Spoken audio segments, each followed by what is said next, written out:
Hola popcultistas, aquí estamos en un nuevo episodio de Popcult y hoy vamos a trabajar esa obra que al hilo del estreno de Dune 2, que es la novela de Dune. Dune, los españoles decimos tantas veces Dune. Y se trata de una novela, un proyecto que se ha convertido casi en nuestro programa un monográfico, porque van a ser seguramente varios programas, puesto que hablar solo de la película de Villeneuve o de las dos películas, pues no es suficiente en absoluto, porque creemos que Dune tiene toda una génesis, tiene unas características, tiene un montón de efectos, de cuestiones implícitas que no da para en una hora y media, 2 horas hablar del tema.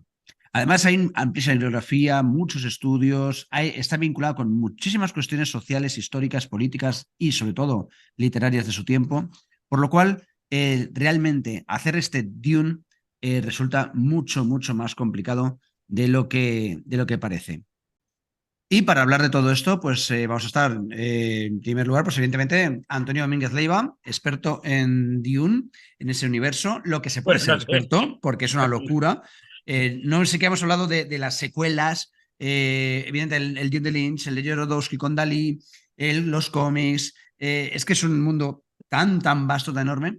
Y bueno, Antonio va a darnos su sabiduría y yo, Fernando Ángel Moreno también, pues aquí vamos a charlar un poquillo.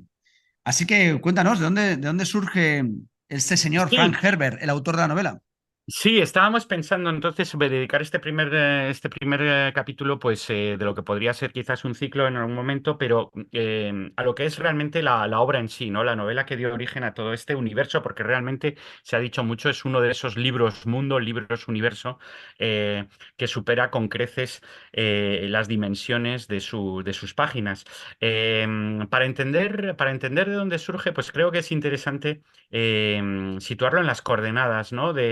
No solo de la publicación en libro 1965, la publicación en serial en 1963 previa, pero realmente lo que sería la génesis que llevó a este escritor, Frank Herbert, hacia lo que sería su obra maestra y quizás su única obra maestra. Y comentábamos que una de las paradojas, ¿no? Tanto de Dune como obra, como de la vida de Frank Herbert, es que es uno de esos casos donde no tenemos la clásica ecuación que siempre se establece, sobre todo en estudios literarios, etcétera, entre obra maestra y genio, ¿no? La figura de la obra maestra, pues, implica una genialidad y de ahí viene, pues, toda la idea de analizar, pues, toda la biografía, toda la bibliografía, la biografía de alguien para explicar una obra maestra y una serie de obras maestras. Aquí tenemos Si una me, cosa si muy me rara. permites una Sí, cosita, también los genios y las obras maestras, ya sabemos, hay genios de una sola obra, ¿no? En canción, en novela, etcétera. Normalmente son ser novelas, yo creo, muy densas, con muy poco tema. Es decir, pues por ejemplo, nada, de Carmen Lafore, ¿no? Es un solo personaje. Es decir, suelen ser obras normalmente muy contenidas de un fogonazo muy brutal, muy repentino. Dune no. Dune es una obra maestra de un autor de una sola obra complicadísima, enorme. Es decir, parece de verdad que dices, este hombre, con esta cabeza para hacer tantas subtramas, tantos elementos, etcétera, ¿cómo no lo hizo después más? Porque la parte mecánica la podía haber repetido. Y no, nunca. sí, y lo curioso es que en el fondo pues es una bibliografía que aparte del ciclo de Dune, porque siguió escribiendo obras de Dune, que bueno, poco a poco pues como que van perdiendo fuerza, pero que parten de la misma idea original, ¿no? Realmente él encontró su gran tema con Dune, porque todo lo que intentó, de hecho algunas de sus obras se quedaron inéditas hasta recientemente, que han sido publicadas póstumas, y está claro que nadie las hubiera publicado si no fueran por el autor de Dune. De hecho, se pone muy claramente Frank Herbert, el autor de Dune, por si la gente no se diera cuenta, ¿no? Y entonces es una cosa que ya en sí es bastante paradójica de un aspecto un poco errático de alguien que sí empezó publicando en el pulp, pero no es un pulpster, no es un producto del pulp como otros grandes de la ciencia ficción que realmente sí que dieron una gran contribución al pulp. Es más bien alguien que viene del periodismo, que viene de la política, curiosamente, como veremos, que tiene una trayectoria muy errática, muy estadounidense por otra parte, y que encuentra en Dune realmente el gran tema de su existencia. Y de hecho, como dice el título de una de sus mejores biografías, seguirá siendo a jamás el soñador de Dune, Dreamer of Dune, ¿no? Y es curioso porque siempre hay toda esta polémica, ¿no, Fernando, entre si se debe interesar uno por la biografía de los autores o no. En literatura se suele decir que no, Bueno, porque no, como siempre, yo es que estos son mis clases, además estoy dándolas justo ahora. Eh, es más complicado que eso. O sea, la intención del autor es algo más complicado. Lo que se quiere decir es que tú puedes estudiar una obra sin necesidad de saber nada del autor y ver el texto y el efecto del texto en ti. Y entonces que el autor diga una cosa que se contradice con el texto o con lo que tú sientes, etcétera, pues eso hay que tenerlo en cuenta que no es obligatorio seguir la intención del autor. De hecho, la muerte del autor, que se habla de Roland Barthes y también de antes de algún modo de Son Sontag y no sé, y los formalistas rusos, la muerte del autor no es estrictamente que haya que pasar del autor, es que el autor no es Dios. O sea, el autor no es, quería hacer esto y tú tienes que leerlo así. Ahora bien, ¿cómo no vamos a escuchar lo que Borges quería decir sobre su obra? Entonces, una cosa es que digamos, lo que diga Borges va a misa, que no, pero evidentemente nos apetece mucho saber de qué manera la miraba para complementar lo que ocurra. Perdón por esta mini clase sobre la muerte no, del claro, autor. no, y de hecho todo esto viene de que hubo un exceso en la filología positivista, un exceso de biografismos, intentaba explicar todo por la vida del autor, luego pues todas las corrientes formalistas, estructuralistas, etcétera, fueron en contra de eso, y yo creo que es el culturalismo el que ha rescatado la posibilidad de hablar de manera Sí, interesante de la biografía, porque al sí, fin y al cabo, si quieres entender el contexto cultural de una obra, pues no te queda otra de entender el contexto cultural del autor, es decir, más que las propias vivencias como tales, es más bien las influencias culturales que tiene el autor. Por eso y sí, nos permitimos interesarnos un poquito hoy también por este claro. personaje tan, Si me tan permites un peculiar. poquito también, también es que se hizo mucho, una cosa también para que los lectores, los oyentes lo entiendan, se hizo mucha intuición. Es decir, en tal año tú ves que el autor tuvo un divorcio y ya explicó todo por el divorcio. Y es que no funciona así. La creación literaria no es tan directa. No es a ti te ocurre una cosa, tú la ves y es eso. Es complejísimo. Entonces también yo creo que se abusó mucho de justificar teorías personales a partir de datos biográficos que podían tener que ver o no. Entonces está Sí, mejor de lo que hecho estás hay, comentando, ver bien, más bien el entorno cultural que se está viviendo, cómo pudo quizás haber influido. Sí, de hecho, la frase muy bonita de Marcel Proust, ¿no? Que dice, el yo que escribe no es el yo que vive, y efectivamente en el yo que escribe está mucho su yo lector, y una de las cosas Exactamente. interesantes de las biografías de autor es qué es lo que leían, qué es lo que les Sí. interesaba, de dónde venían sus ideas, etcétera, etcétera. Y bueno, pues vamos a seguir hoy un poquito esto con el... Nos va a llevar un poco de la existencia un poquito errática de Herbert a esa obra tan singular que fue Dune, ¿no? Curiosamente, nos vamos a encontrar con Herbert una serie de contradicciones que son, bueno, que vistas desde Europa son contradicciones, pero que vistas desde Estados Unidos eh, son perfectamente coherentes. Lo que pasa es que muchas veces en Europa pues queremos encontrar nuestros mismos criterios, tanto políticos como sociales y tal, y lo trasladamos allí. Y en realidad pues no funciona exactamente del todo. Y eso ya lo hemos hablado con muchas otras películas, etcétera, etcétera, y obras. Si queremos entender, pues una de las cosas que hay que entender un poco es el contexto también muy original de producción. Herbert viene de una familia muy peculiar. Sus abuelos fueron miembros de ya un grupo socialista importante de finales del siglo XIX y fundaron una comuna socialista en el estado de Washington, que no es Washington, D.C., sino que no es el centro, la capital, sino que es Washington al norte de la costa oeste, colindando con Canadá. Un espacio totalmente distinto y que, por cierto, como veremos, no tiene nada que ver con los desiertos de Dune, que uno pensaría más Nuevo México, Arizona, etcétera, etcétera, si buscáramos referentes geográficos estadounidenses. Realmente Herbert crece en un estado de una vegetación absolutamente floreciente, esa lluvia tan depresiva que canta Nirvana por otros momentos cuando aparezca, surja el grunge en esa misma zona. Lo curioso entonces es que si Herbert no llegó a criarse en la comuna de sus abuelos, sí que recuerda, dice, haber heredado algunas ideas rocambolescas sobre la forma en que la gente debería vivir junta. Y esto es interesante porque toda la idea de la autonomía, de la ayuda mutua, de la comunidad, sociedad, etcétera, etcétera, pues son cosas que van a interesarle en distintas... en distintos aspectos, ¿no? Se puede ver lo más inmediato quizás con los Fremen, pero se puede ver también en el interés por las organizaciones sociales, los distintos tipos de modelo de organización social, etcétera, etcétera.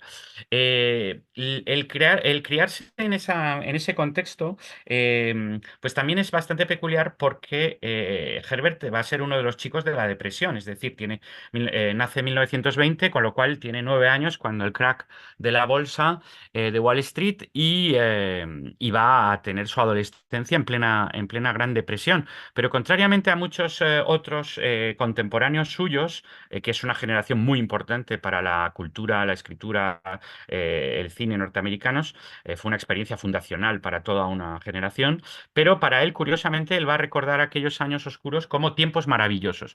¿Por qué? Porque realmente su familia en esta zona un poco perdida al norte de Tacoma, pues cultivaba sus propios alimentos y consiguió salir adelante de una manera muy distinta a las grandes ciudades de la costa este, etcétera, etcétera. Entonces, esto también es bastante interesante porque la naturaleza ocupa desde el principio un lugar muy importante en su vida y esto le lleva, durante un viaje a la isla Fox, a conocer a un indio de la etnia Ho, que llamará Indian Henry, Henry el Indio, con el que trabará amistad. Y este era un indio bastante mayor.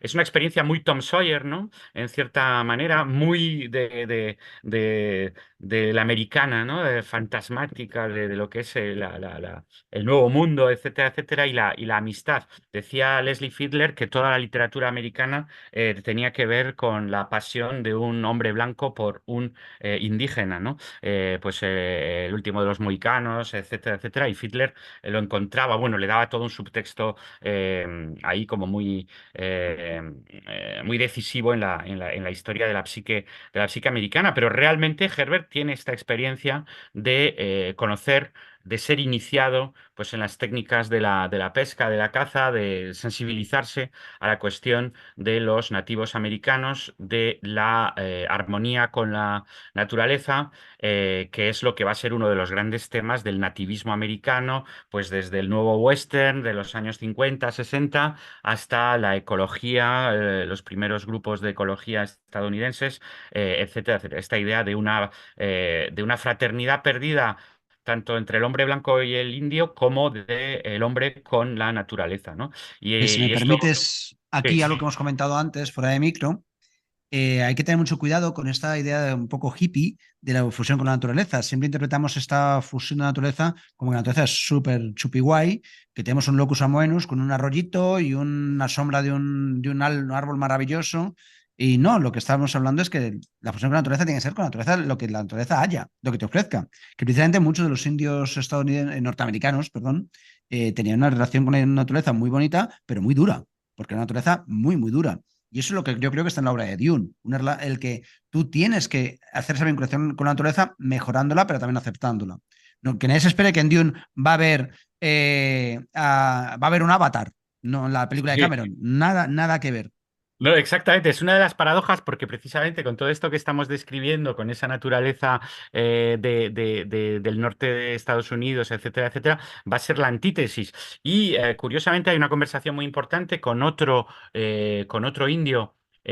Amerindio, que conocerá más tarde, con el que también tendrá una gran relación, mostrando pues un interés real, ¿no? A lo largo de su vida por toda esa cuestión, que se pondrá de moda mucho más tarde, bueno, más tarde cuando él ya sea adulto, ¿no?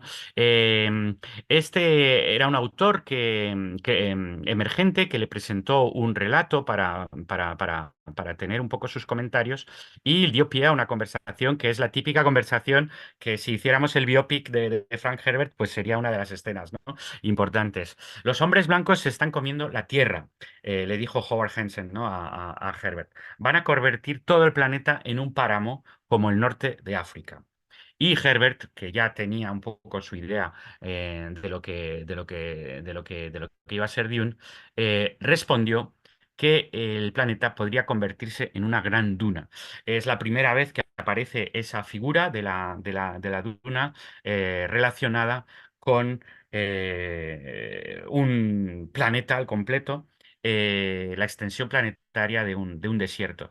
Esto es muy interesante porque, como dices tú, la naturaleza en Dune es una naturaleza terrible, a la vez que bella, pero una belleza que no es la belleza eh, kitsch, ni es tampoco la belleza de los grandes paisajes románticos, como justo el que tienes ahí detrás, Fernando, famoso cuadro de Friedrich, de Carl Gaspar Friedrich. Es realmente una poética del desierto con todo lo que ello implica. Y lo que también me parece muy interesante en esta conversación que tuvo Herbert es un poco la relación entre uno de los grandes temas del ecologismo, que es que estamos destruyendo nuestro hábitat, ya relacionado con una desertificación, y lo que le da un cierto aspecto postapocalíptico a Dune. Dune no es la Tierra, no es una tierra que se haya desertificado, como será el caso en Mad Max y como será el caso en Damnation Alley, en cantidad de distopías postapocalípticas, etcétera, etcétera, en la literatura y en el cine. Pero no deja de ser interesante que el mundo que imagina Herbert es precisamente el mundo de un planeta entero donde las condiciones de vida son extremadamente difíciles. Es Si me un poco permites, la si me obsesión que permites había en esa también, época, ¿no?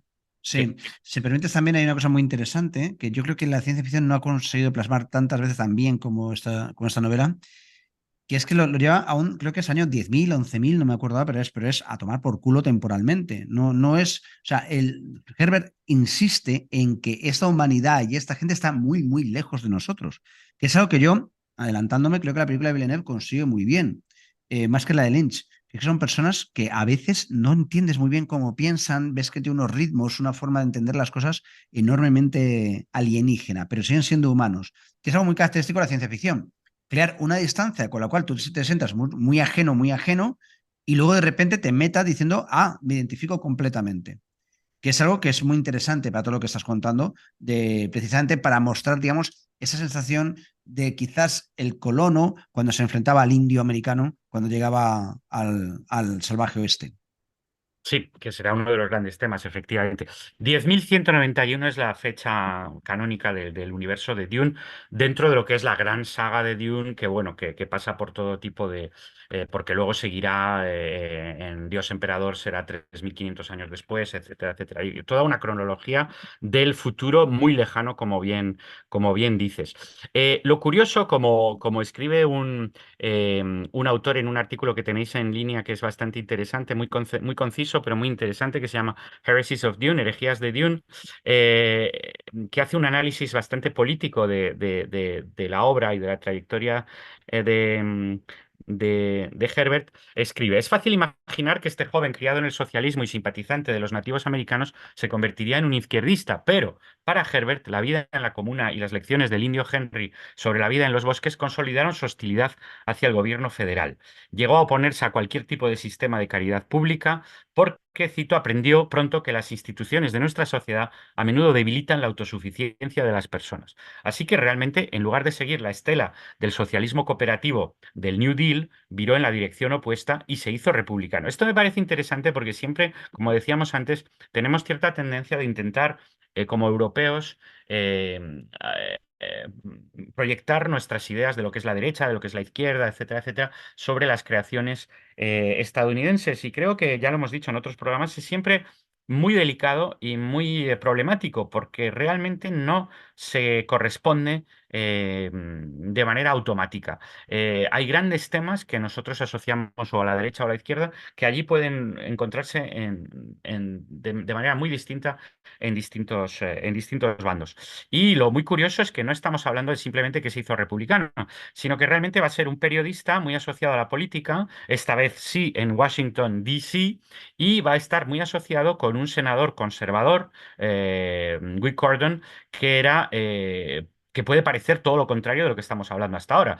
Cordon era favorable era muy militarista, era era favorable a la explotación forestal a ultranza, era antiobrero, antirregulación y era sobre todo partidario de Joseph McCarthy, en pleno macartismo, ¿no? Herbert se encuentra en Washington en el momento de la caza de brujas, lo cual no deja de ser también muy interesante porque, por una parte, habrá brujas, como bien sabemos, en Dune, habrá muchas puñaladas traperas, mucha política en el sentido más siniestro de la palabra, Realpolitik. realpolitik, habrá mucho chunguismo Sí. Tócate las narices en al torno. hippie, ¿eh? Sí, no, por eso te digo, entonces, que es muy interesante. Y de hecho, Herbert escribe en los años 50 un thriller totalmente típico de la Guerra Fría y de la paranoia anticomunista y describe a un agente soviético, cito, como la siniestra encarnación de todo lo malo. Lo cual nos da también una idea de lo mal que escribía Herbert en general de llegar a Dune. Pero claro, lo curioso es que por una parte tenemos esta experiencia, ¿no? Bueno, de hecho, hay que decir que sí que él fue crítico con las tácticas de McCarthy. No se puede decir que fue un puro macartista, pero bueno, que estaba totalmente en el meollo y no estaba del lado de los antimacartistas tampoco. Pero lo que es también es muy interesante y que es decisivo para lo que será Dune, es que se va de Washington hacia California. Y aquí realmente se va a California en 1949 y es una California muy interesante, porque siempre pensamos en los años 60 como una especie de cápsula un poquito autónoma en el tiempo, como una especie de gran cambio revolucionario que pasa de la noche a la mañana, se transforma y tal. No, realmente lo hemos visto con los abuelos de Herbert, lo vemos con el propio Herbert. Realmente la idea de la contracultura es una idea que viene ya desde el siglo XIX. Hay una historia muy bonita de las comunas en Estados Unidos en el siglo XIX. Estados Unidos fue un lugar que se olvida muy rápidamente, pero fue una tierra de muchos, de todo tipo de disidentes religiosos, disidentes políticos, etcétera, etcétera. Y el espíritu de la contracultura californiano empezó ya en el siglo XIX. Y San Francisco ya era una ciudad muy peculiar en la época de Walt Whitman, etcétera, etcétera. Entonces, cuando llega a California, Herbert pues va a meterse realmente en lo que será el núcleo de lo que después pues será la contracultura, el hipismo, etcétera, etcétera, pero que empieza bastante antes.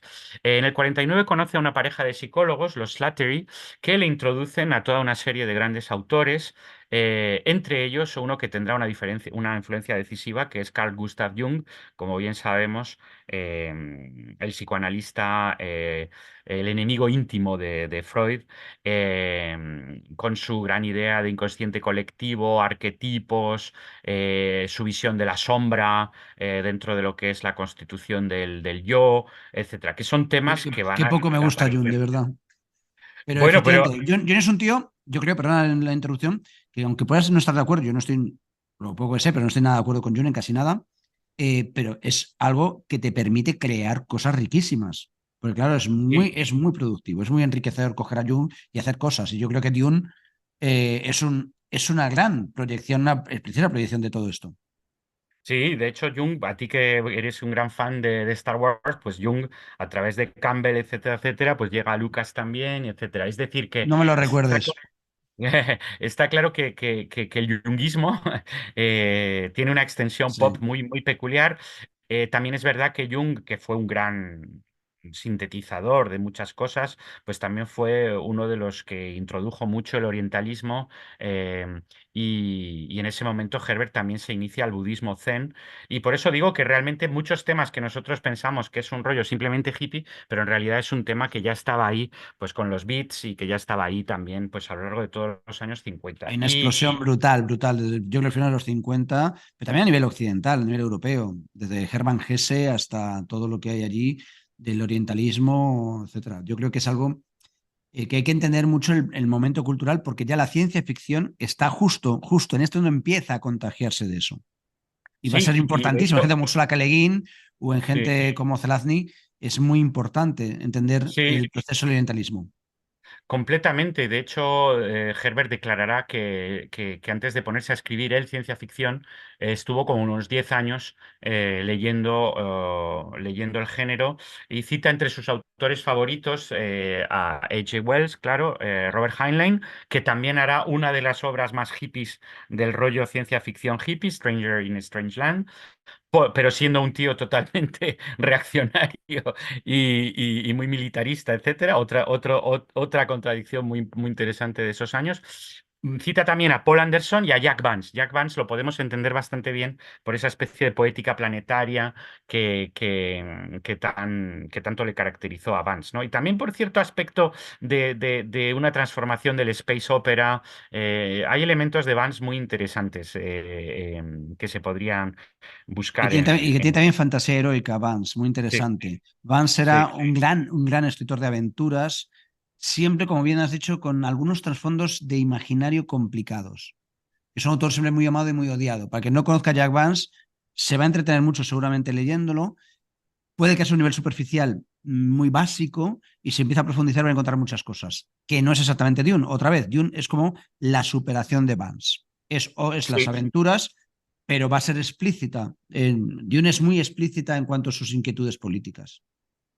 Sí, y curioso, pues eso, también cabría entrar en Heinlein, Anderson, etcétera, la relación posible con Herbert. Lo podremos hablar quizás también con lo que es la transformación de la ciencia ficción en ese momento. Herbert contribuye algunos relatos a las grandes revistas de la época, Astounding, Startling, Amazing Stories, etcétera, etcétera.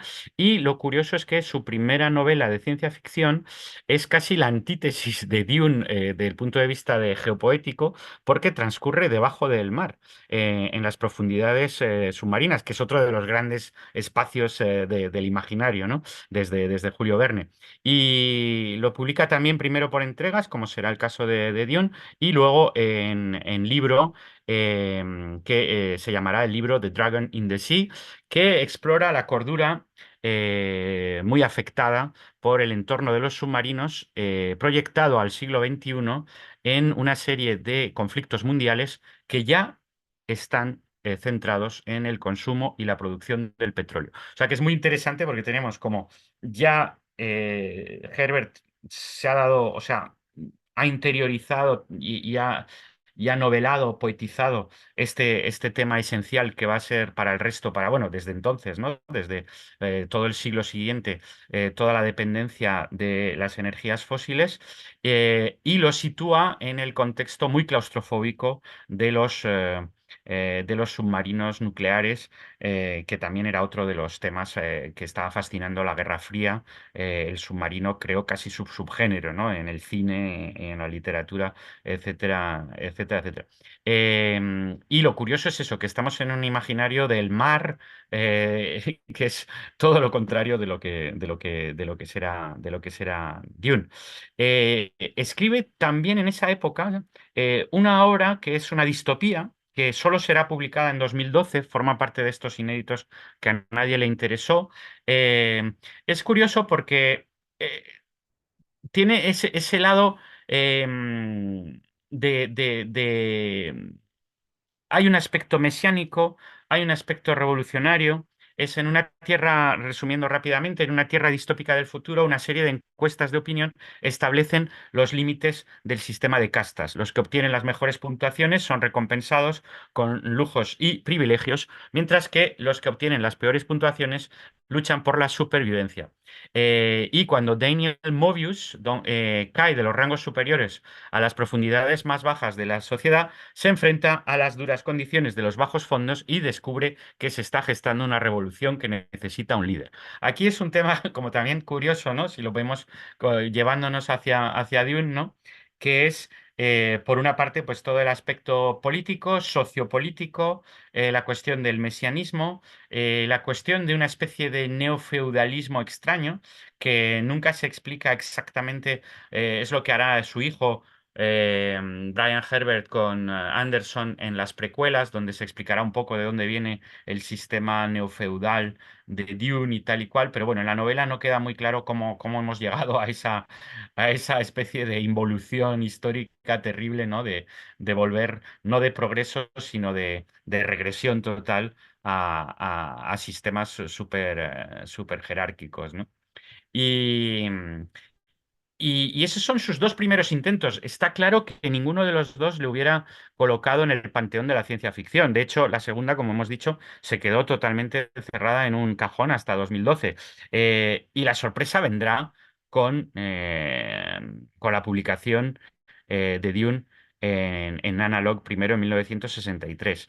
El proyecto nace realmente, nos lo va a explicar ahora Herbert en un texto ulterior.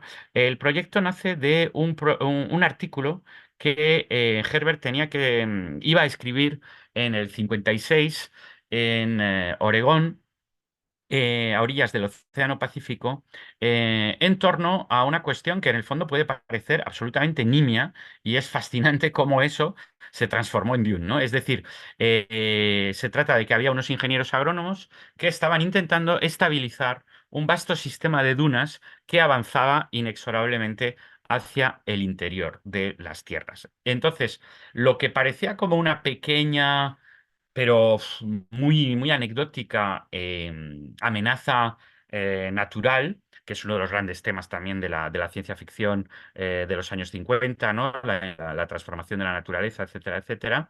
Pero, como digo, en una escala muy local. Esto es en una localidad, Florence, Oregon, Herbert va ahí y se realmente entra en lo que ahora se dice en Internet en un agujero de conejo, ¿no? En un rabbit hole, porque realmente se vuelve loco y para escribir su artículo empieza a devorar cantidad de literatura sobre los ecosistemas desérticos y la historia de los pueblos que los habitan. Evidentemente se chinó con esto, realmente no llegó a publicar el artículo, mejor para nosotros, porque realmente lo que iba a ser un artículo sobre un tema como muy, muy anecdótico se va a transformar en una saga increíble.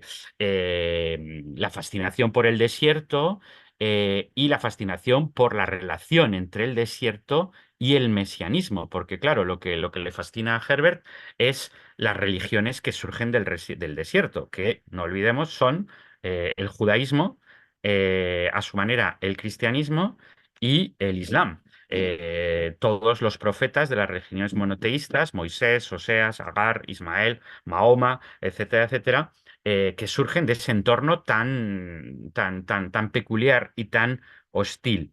Y poco a poco van haciendo la idea de eh, un desierto a la escala de un planeta. Eh, y esto va a cambiar realmente la historia de la ciencia ficción. Pero si quieres, leemos el texto que escribe Frank Herbert en 1980, que se llama La Génesis de Dune, y donde él explica de dónde viene, en sus propias palabras, la idea de la novela y de la saga. Muy bien, vamos a ir poquito a poquito leyendo porque es un texto, no es muy largo, pero tampoco es corto. Así que, bueno, pues me vas interrumpiendo, por favor, al través de lo que he hecho yo antes. Y, de hecho, nos permitimos leerlo porque realmente en Internet solo aparece en español, solo está en una página, en una traducción libre. Hemos hecho otra traducción y me parece que realmente es interesante, ¿no? Sí, yo también meto alguna coda de vez en cuando, si surge. Habla Frank Herbert. Dune comenzó como un concepto cuyas imágenes, en su mayor parte sin esbozar, tomaron forma a lo largo de unos 6 años de investigación y un año y medio de escritura. La historia estaba en mi cabeza hasta que apareció en el papel al escribirla. ¿Cómo evolucionó? Concebí una novela larga, toda la trilogía como un libro sobre las convulsiones mesiánicas que periódicamente nos invaden. Demagogos, fanáticos, estafadores, transeúntes inocentes y no tan inocentes, todos debían participar en el drama. Como vemos, una novela de la totalidad. Eso se deriva de Y mi teoría de que... Perdona, sí. coral, que es muy interesante porque realmente además en la Sí. novela se ve mucho más claro que en las adaptaciones cinematográficas esta idea de lo coral, de los monólogos interiores, del estilo indirecto libre, con las itálicas, ¿no? Vemos cómo, qué va pensando cada uno y eso enriquece muchísimo el universo. La comedia humana es una verdadera comedia humana. Sí. Sí, de hecho, las parodias que suelen hacer de Dune, para el que no lo sepa, que fueron comunes en cierta época, siempre era gente reflexionando sobre cómo era una mesa o, cómo, o cuánto medía un teléfono. Porque es la novela, efectivamente, la novela no se puede decir que Paul Atreides sea el protagonista del todo, porque es que dedican muchísimo tiempo a casi todos los personajes, al contrario, como has dicho bien, de las películas. Sigo. Sí. Eso se deriva de mi teoría de que los superhéroes son desastrosos para la humanidad. Aunque Eso te va a encontremos un... gustar, Fernando. Eso Ya, te ya lo he gusta. visto. Aunque encontremos un héroe de verdad, sea lo que sea o sea quien sea, al final los mortales falibles se hacen con la estructura de poder que siempre surge en torno a un líder así, cual implica una reflexión contra la dictadura. La observación personal me ha convencido de que en el ámbito de poder de la política y economía y en su consecuencia lógica, la guerra, la gente tiende a ceder toda capacidad de decisión a cualquier líder que pueda envolverse en el tejido de mitos de la sociedad. Hitler lo hizo, Churchill lo hizo, Franklin Roosevelt lo hizo, Stalin lo hizo, Mussolini lo hizo. ¿Me permites Lo un cual es brutal, ¿eh? paréntesis? Es El brutal. paralelismo que hace es brutal, porque Sí, sí, realmente. porque está hablando de Paul Atreides. Sí, exacto. Eh, es que una cosa también no hemos comentado, que para entender bien Dune, a los espectadores les recomendamos que esperen al Mesías de Dune, que es la última película que va a hacer Villeneuve, que es la segunda novela, o bueno, según se vea el final de la trilogía, y que va a mostrar que todo lo que estamos entendiendo de las películas no es así, es otra visión. Pero Sí, también de hecho ha sido muy triste porque las reacciones típicas woke a la primera película eran todas de que otra vez el imperialismo, el hombre blanco que exactamente, salvar y no sé qué, y es gente que no se había enterado de nada de Dune, de básicamente. nada, que no había acabado la película, se queda a la mitad y empieza a hacer reflexiones de algo que no han visto en el fondo. Sí, fue un poco patético.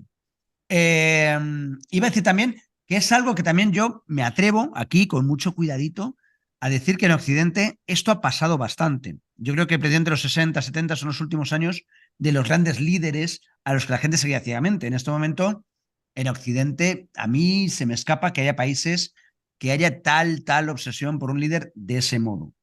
Bueno, en Que Estados Unidos sí que están en ese rollo con Trump, evidentemente, y de hecho mucha gente piensa que sí, el retorno de Dune tiene que ver con eso, ¿no? O sea, sí, pero la actualidad de creo que Dune. la RASE no es comparable a lo que hizo un Hitler, un Churchill, un Ujú. Mussolini.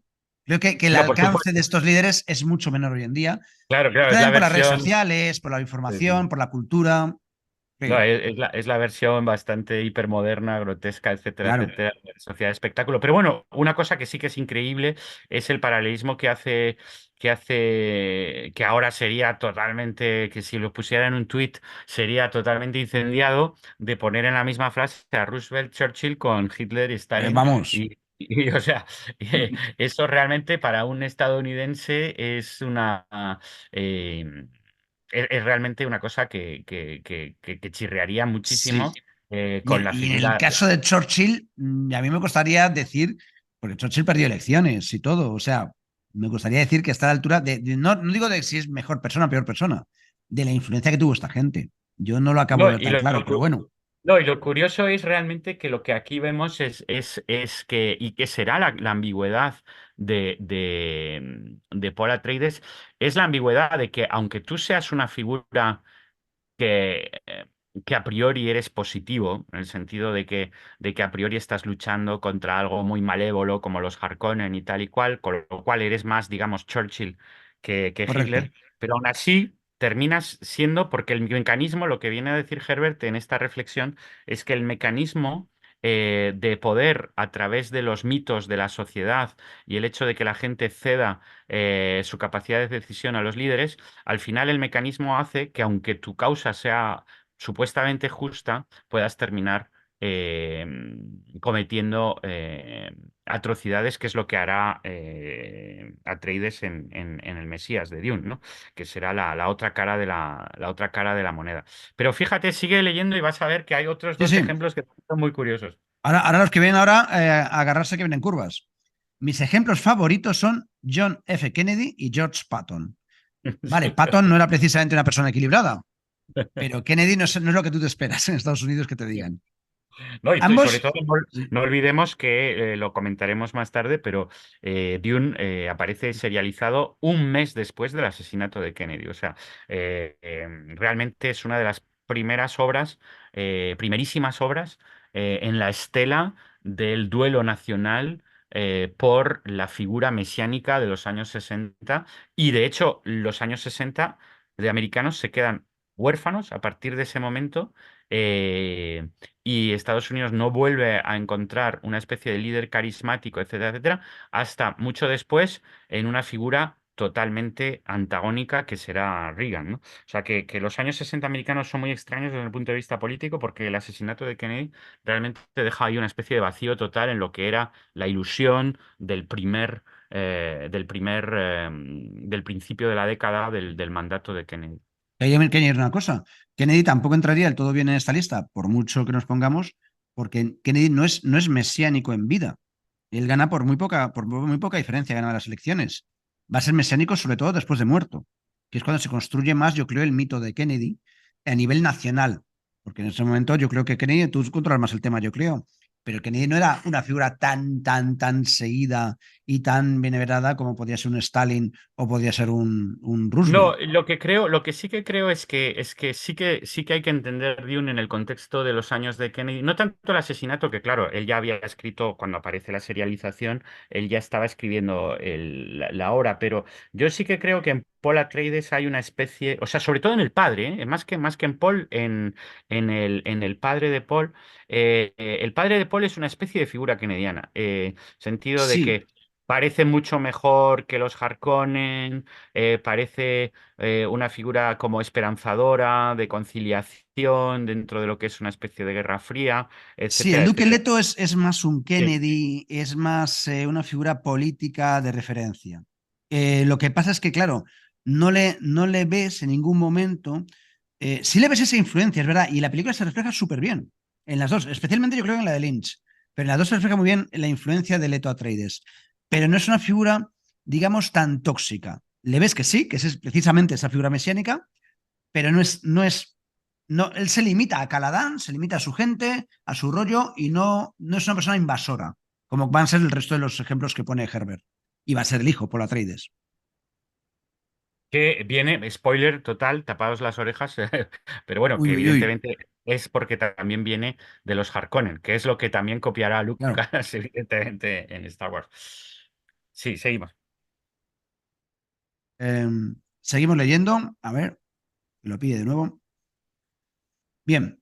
Ambos, Kennedy y Patton, se ajustaron al extravagante patrón de Camelot, asumiendo conscientemente una apariencia más grande que la vida. Eso me parece magnífico. Pero la observación Y más, de hecho, más Camelot sí que tiene que ver con Callahan, con la sí, sí, especie de. sí. Completamente. Y con la idea de Kennedy y toda esta idea creo que está muy bien tirado. Pero la observación más casual revela que ninguno de los dos era más grande que la vida. Magnífico. Cada uno tenía nuestra dolencia humana común, pies de barro. Y en el caso de Kennedy, que era más mentiroso y era más un personaje mucho más siniestro, aquí les lo está clavando. Este entonces fue uno de mis temas para Dune. No entregues todas tus facultades críticas a la gente en el poder, no importa lo admirables que puedan parecer. Bajo la fachada del héroe se esconde un ser humano que comete errores humanos. Surgen enormes problemas cuando se cometen errores humanos a la gran escala de que dispone un superhéroe. Y a veces te encuentras con otro problema. Es demostrable que las estructuras de poder tienden a atraer a personas que quieren el poder por el poder y que una proporción significativa de esas personas están desequilibradas. En una palabra, locas. Ese fue el Es muy principio. bueno. Y esto es Este es el. adelantarse a su tiempo. Sí, Porque hoy en total. día esto está en nuestro relato sobre la política, pero en aquel momento yo creo que no se veía de este modo. No, de hecho es muy Strange, Doctor Strangelove de Kubrick, es Sí, mucho ese momento de la Guerra Fría donde realmente es la sensación de que estamos regidos por psicópatas totales, ¿no? Kissinger, Esta idea. Nixon, toda esta Sí. panda. La psicopatología del poder, ¿no? Y o sea, es muy curioso que realmente lo tuviera tan claro Herbert. Bueno, es verdad que esto lo está escribiendo a posteriori y tal, pero sí que podemos aquí, si nos creemos lo que nos dice Herbert, la génesis de su obra, lo que es muy interesante es que lo que nos está diciendo es que más que el propio planeta y tal, de lo que va a hablar ahora mismo, pero realmente la idea inicial era la crisis del héroe y la crisis del superhéroe. Esto es muy interesante porque, claro, es todo lo que se dice del western crepuscular de los años 60, todo lo que se dice de la crisis del héroe en general en la narrativa americana. Y en el fondo el principio de Vietnam, porque también no olvidemos que siempre se intenta hacer muchas veces se intenta salvar, limpiar el recuerdo de Kennedy respecto a lo que sería Estados Unidos después, pero no hay que olvidar que ya están las bases de de la intervención en Vietnam. Y esto es muy posmoderno, es dejar de creer en que tú puedes hacer una construcción de un déspota ilustrado, que con la razón y una buena formación y una preparación, etcétera, pues hay una serie de patrones que tú puedes conseguir. Lo que está diciéndote, además lo va a decir justo a continuación, si me permites, son los propios sistemas lo que considero peligrosos. Bueno, antes dice, eso fue el principio, los héroes son dolorosos, los superhéroes son una catástrofe, los errores de los superhéroes nos envuelven a demasiados en el desastre. Pero aquí está la frase que me parece importante desde un punto de vista posmoderno. Son los propios sistemas los que considero peligrosos. Sistemático es una palabra mortal. Los sistemas tienen su origen en los creadores humanos, en las personas que los emplean. Los sistemas se apoderan de nosotros y siguen y siguen. Son como una marea que arrastra todo lo que encuentra a su paso. Creo que esto es una enorme sentencia posmoderna. No sé si estarías de acuerdo. Sí, yo creo que estamos o sea, estamos en el momento de muchas veces, ¿no? Cuando se intenta hacer la cronología de lo que sería el posmodernismo, si realmente se considera que es un movimiento o si es una etapa o si es una evolución de lo que había sido el proyecto moderno modernista.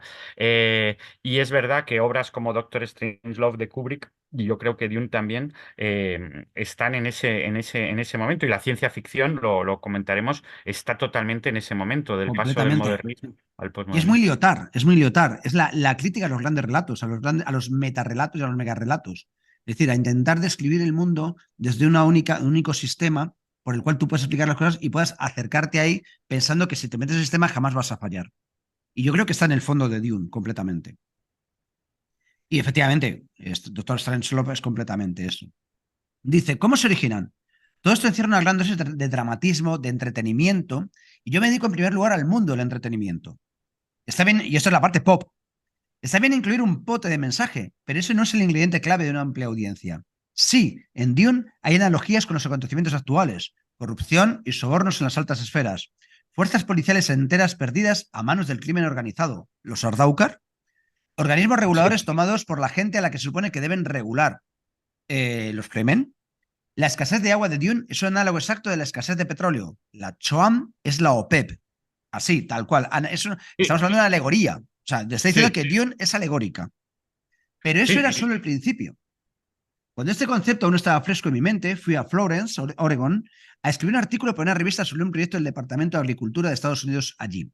El USDA buscaba formas de controlar las dunas costeras y otras. Ya había escrito varios artículos sobre temas ecológicos, pero mi concepto de superhéroe me llenó de preocupación por la posibilidad de que la ecología fuera el próximo estandarte de demagogos y aspirantes a héroes.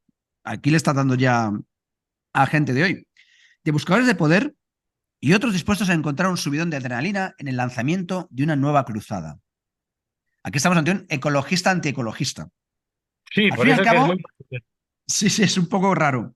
Al fin y al cabo, nuestra sociedad funciona sobre la base de la culpa, que a menudo solo sirve para ocultar su funcionamiento real e impedir soluciones obvias. Un subidón de adrenalina puede ser tan adictivo como cualquier otro tipo de subidón. Bueno, aquí empieza el tema de las drogas y porque evidentemente es otro de los grandes temas. Cuando se inicia en California Sí. Herbert al budismo zen, pues evidentemente estamos en pleno momento de expansión también, ya antes de los 60, de expansión de una cierta experimentalismo psicodélico, la psilocibina de las setas, la experiencia con el LSD, etcétera. Va a estar muy cercano Herbert a todo ese mundo de Timothy Leary, de los Merry Pranksters, de todo eso que está ocurriendo en San Francisco, evidentemente.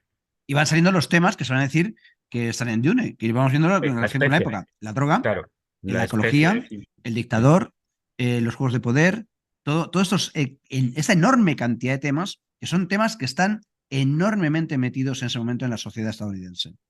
Y fusionados, porque la propia especie, fíjate que una de las cosas fascinantes del concepto del novum de la especie es que en el fondo es, a la vez, es el petróleo del universo de Dune, a la vez es la especie de ayahuasca o peyote como experiencia iniciática, a la vez es lo que va coronar, digamos, en cierta manera, o a ungir al Mesías, Sí, es va una a ser especie de hostia control. consagrada, Sí, sí. el cuerpo de Entonces es una Cristo sucesión. que vas transmitiendo. Y, si me permites también, es el capitalismo. Mm. Yo tengo en mi WhatsApp desde hace muchos años la frase que no es de la novela, es de la película de Dune, de Lynch: la especia debe fluir, que creo que Lynch ahí lo clavó. La Sí, especia, sí. ¿y qué es la especia? Todo lo que hemos dicho. La religión, la droga, el capitalismo, la especia debe fluir. Es como decir, todo aquello que nos aliena debe seguir alienándonos. Sí, de No sé hecho, si pues toda la guerrilla será toda la base de romper precisamente el abastecimiento para debilitar a los Harkonnen, etcétera, exacto. etcétera, ¿no? Sigo leyendo. Sin embargo, la ecología es una preocupación real, y el proyecto Florence alimentó mi interés por cómo nos infligimos a nosotros mismos sobre nuestro planeta. Empecé a ver la forma de un problema global, ninguna parte separada de otra. Ecología social, ecología política, ecología económica. Es una lista abierta. Incluso después de tanto investigar y escribir, encuentro nuevos matices en las religiones, las teorías psicoanalíticas, la lingüística, la economía, muy importante la lingüística, por cierto, no hemos comentado en Sí, la novela, sí, sí, sí, sí, sí, la sí. filosofía, la investigación vegetal, la química del suelo y los metalenguajes de las feromonas.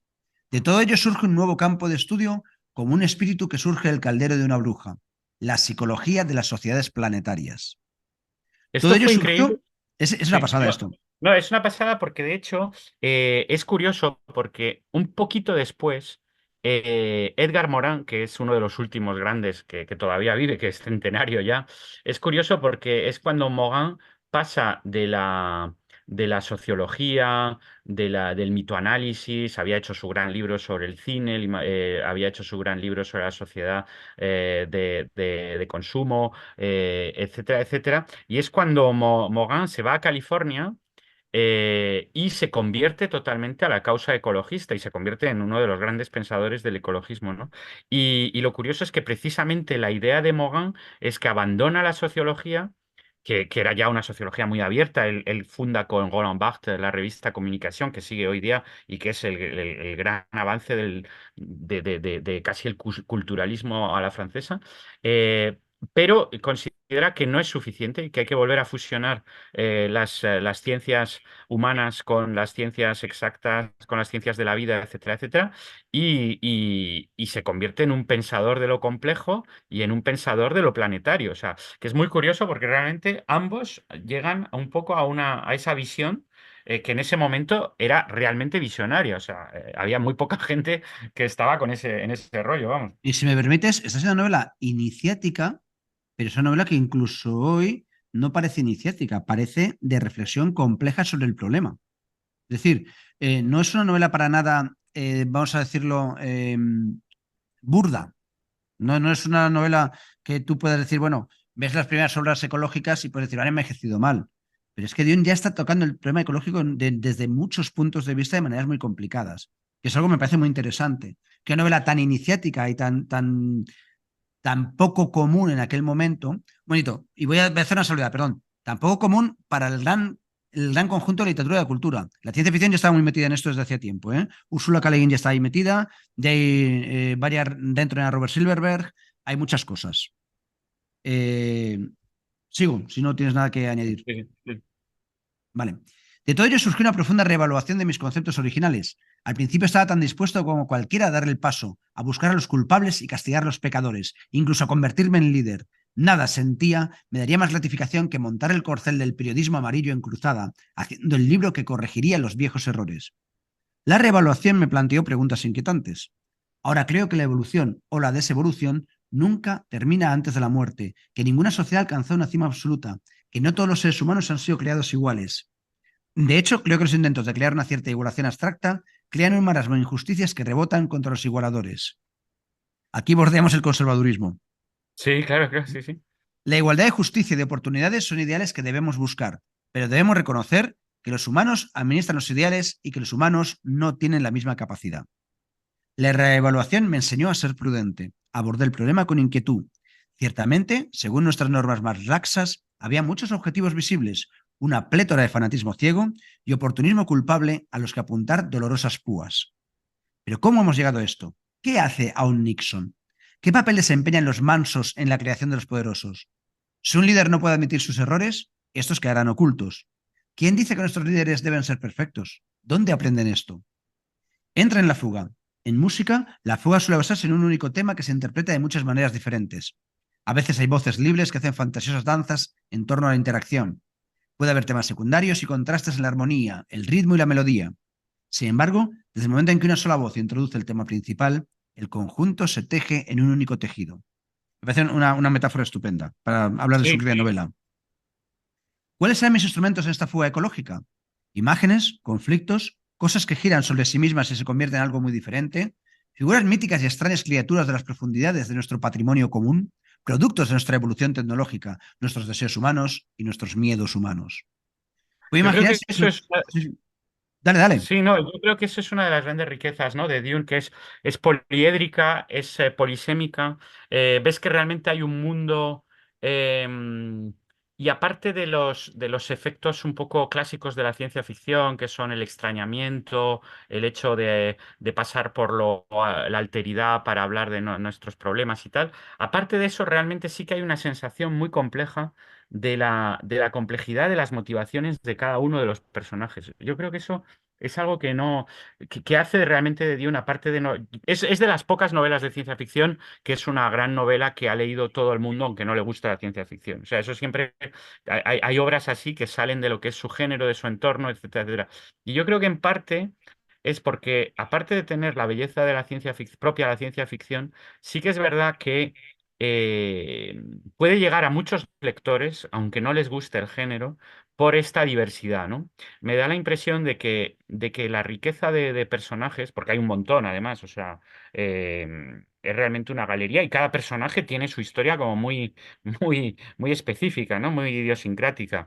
Y, y las ironías y paradojas constantes, desde el propio tema, que todavía no hemos evocado, pero bueno, que quedaría para todo un programa, que es el tema de la predestinación, ¿no? Bueno, ¿Existe bueno, la bueno. predestinación? ¿Existe el libre albedrío? ¿En qué medida los libres albedríos en el fondo terminan tejiendo lo que serían unos destinos y en el fondo podrían ser anticipados? Oye, es una Eh, maravilla cuando acaba la primera parte de Dune de la película de Villeneuve, que fue muy criticada, pero es un momento genial para cortar la película, para esperar la segunda parte. Es cuando el destino no se cumple, ¿te acuerdas? sí, sí, sí, Y él sí, sí. tiene sueños todo el rato, o sea, se van cumpliendo y de repente, al final de la película, hay uno que no se cumple. Y la película corta ahí. Y claro, lo que entra es que yo creo que tiene mucho, no he visto todavía la segunda parte, ¿eh?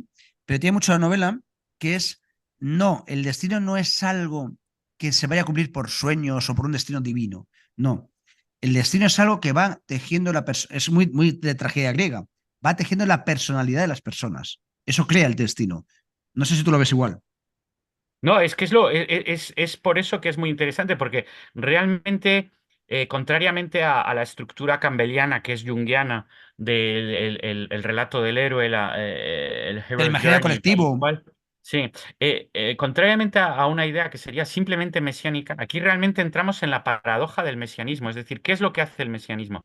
Y en el fondo lo que hace el mesianismo es mucho más, por una parte, bueno, aquí ya entramos un poco, lo tendremos que comentar más detenidamente lo que es la diégesis de Dune en otro programa, el universo de Dune. Pero bueno, hay esa paradoja de que las Bene Gesserit han implantado gérmenes de creencias mesiánicas en todos los planetas para acoger lo que sería la culminación del programa milenario de las Bene Gesserit, etcétera, etcétera. O sea que hay una Es que parte de manipulación. la ciencia ficcionalización de lo místico y lo divino es una Sí, preciosidad. O sea, sí, yo no sé sí, si hay algo tan maravilloso como los Bene Gesserit en la historia de la literatura. Es una sí. pasada, No, no. cómo ficcionaliza el mesianismo. Sí, sí, sí. Y la cuestión de la divina providencia, ¿no? Se El proyecto convierte en un. genético. Es que es Sí, una cosa tan loca, unido sí, al sí, sí. concepto de monarquía y de herencia. Sí, Qué sí, sí, sí, loquísimo. sí. Sí, y de bueno, de poder en la sombra, que supuestamente lo que está es potenciando una especie de superación de la especie, pero que al mismo tiempo, pues, eso le lleva a todo tipo de atrocidades, porque Ah, y realmente por eso. cierto, sí, sí, hablando de lo que estás diciendo, por favor, entienda que estoy descriptivo, ¿vale? No estoy siendo para nada, estoy dando mi opinión. Estoy descriptivo. Pero la novela, las mujeres están viviendo en un mundo de hombre completamente patriarcal, de hombres, Y ellas son chungas jugando en la sombra con ese mundo de hombres. Y entonces hace también un poco rollo ahí que no sé desde un punto de vista feminista es muy salvable, pero a las mujeres las pone muy mal, ¿eh? Ha habido mucho En la debate. novela. Sí, ha Sí, sí, habido había mucho mucho debate. debate porque por una parte pues ha sido criticado por una especie de visión, bueno, es la bruja, ¿no? Es la figura de la bruja en realidad y Sí. él además lo juega con eso. De hecho, en la primera frase de la novela, la descripción de la llegada eh, de De la, de la la madre Bene madre Gesserit. la cita, utiliza el término crone. El término crone es un término vamos, que la isotopía es la isotopía de la bruja. Y las Bene Gesserit son presentadas como brujas, pero por otra parte las mujeres son absolutamente centrales en Dune, son decisivas Con un poder político tan fuerte y como el propio emperador. claro, y bueno, de hecho superior en realidad, ¿no? Sí. Por Porque eso en la son las iglesia, y la únicas. iglesia está por encima Claro, de la ley. claro, claro, y porque además ellas están son las únicas que están en una temporalidad absolutamente milenaria, ¿no? Contrariamente a todos los poderes que son mucho más temporales. Para el que no haya leído Y la novela, las Bene Gesserit tienen un plan que son de miles de años o algo así. O sí, sí, sea, ellas llevan, y tiene que culminar este plan, ya lo hablaremos en otro programa, el plan divino, religioso, científico, genetista, todo ahí mezclado, culmina en que Paul Atreides debía ser una mujer. Y sí, entonces Jessica, por amor al Mesías Leto, decide concebir un hombre. sí, Y en la ahí precuela ya, explicarán que es porque Leto había perdido a su primer hijo en sí. manos de la Gesserit, etcétera, etcétera. En fin, muy, muy, muy, muy curioso. Y precisamente toda la cuestión de hasta qué punto Paul es el verdadero Mesías, hasta qué punto existe un verdadero Mesías, hasta qué punto existe una posibilidad de predestinación o y a ello asociado una precognición, ¿no? Las visiones de lo que se va a cumplir, y hasta qué punto, pues eso son visiones, profecías autorrealizadas, ilusionismo de masas. Y que eh, está en la base del momento conflictivo, muy, muy catártico y polémico de Estados Unidos, con la lucha de derechos civiles, el nuevo papel de las minorías que va subiendo, la segunda ola del feminismo. Es decir, está hablando de cuánto hay de predestinación en la vida, cuánto hay de grupos de poder, cuánto hay de todo esto. Y estamos pensemos que en 1963-64, cuando empieza a gestarse la novela, Estados Unidos es un sitio donde todo esto es un tema porque estamos en una reconfiguración de la sociedad completa que ocurría en Francia muy poco después, o estaría también ocurriendo al mismo tiempo. Ahí sabes también tú más sí, que yo. ya había habido la crisis de los misiles, que realmente fue un punto de Claro, inflexión, momento álgido de la para la Guerra Fría, posmodernidad. y donde se ve la posibilidad de destrucción total del planeta, o sea, donde de Sí, repente sí. eso fue totalmente concreto. Eh, y empieza un nuevo ciclo, ¿no? En la Guerra Fría, que será el de la détente, pero, que al mismo tiempo pues demuestra realmente hasta qué punto la especie ha llegado a un punto de autodestrucción posible, de obliteración, y llevándose con ella también en gran parte el planeta. O sea que yo creo que sí que hay una urgencia en Dune ante muchas, o sea, esta visión de una especie de guerra constante, de un estado hobbesiano, del hombre es un lobo para el hombre, eh, pero a escala intergaláctica, Sí. es realmente la proyección de un momento de gran angustia, de tal. Y claro, como siempre, pues lo interesante es cómo se transforma en una gran obra de arte. Yo saltaría lo que. Hay una pequeña reflexión ahora sobre lo que es el ilustrador de Dune original, los dos párrafos. Saltaría a lo que más me gusta, Vale. es ver Espérate, lo busco. ¿Y es dónde? Dice, lo que más me gusta es ver los temas Ah, sí. entrelazados. Las relaciones fugaces de las imágenes que reproducen exactamente la forma que tomó Dune. Como una litografía de Escher, me involucré con temas recurrentes que se convierten en paradoja. La paradoja central se refiere a la visión humana del tiempo. ¿Qué pasa con el don de presciencia de Pablo, la fijación De Paul, presbiteriana? aquí es Paul, es la traducción mal, sí. Ah, sí, correcto, del mal hecho. Sí, El don de presciencia de Paul, lo que estábamos hablando justo antes de los sueños. Para que el oráculo de Delfos funcione, debe enredarse en una red de predestinación. Sin embargo, la predestinación niega las sorpresas y, de hecho, establece un universo matemáticamente cerrado cuyos límites son siempre inconsistentes, encontrándose siempre con lo indemostrable. Es como un Koan, un rompecabezas 100. Es como el cretense Piménides diciendo, todos los cretenses son mentirosos. Cada paso descriptivo limitador que das impulsa tu visión hacia afuera, hacia un universo mayor que está contenido en un universo aún mayor ad infinitum y los universos menores ad infinitum. Por muy finamente que subdividamos el tiempo y el espacio, cada pequeña división contiene el infinito. Pero esto podría implicar que se puede atravesar el tiempo lineal, abrirlo como una fruta madura y ver conexiones consecuentes. Podría ser clarividente, predecir con exactitud, predestinación y paradoja una vez más. Esto es el gran tema neobarroco, bueno, es La vida es también sueño, la vida de eh, sueño, etcétera. Sí, sí. ¿Cómo realmente en qué medida la Macbeth, profecía? todo esto. Sí. ¿Cómo se cumple una profecía? ¿Realmente se cumple la profecía porque estaba predestinado o se cumple la profecía porque estás predestinándote a que se cumpla la profecía? Por Todo o ese por intentar evitar que se cumple, ¿no? Sí, exacto, exacto. Todo ese. Y claro, es verdad que cuando te das cuenta de que cuando mezclas, es que ahí te das cuenta que Herbert es muy consciente, ¿no? De lo que hizo.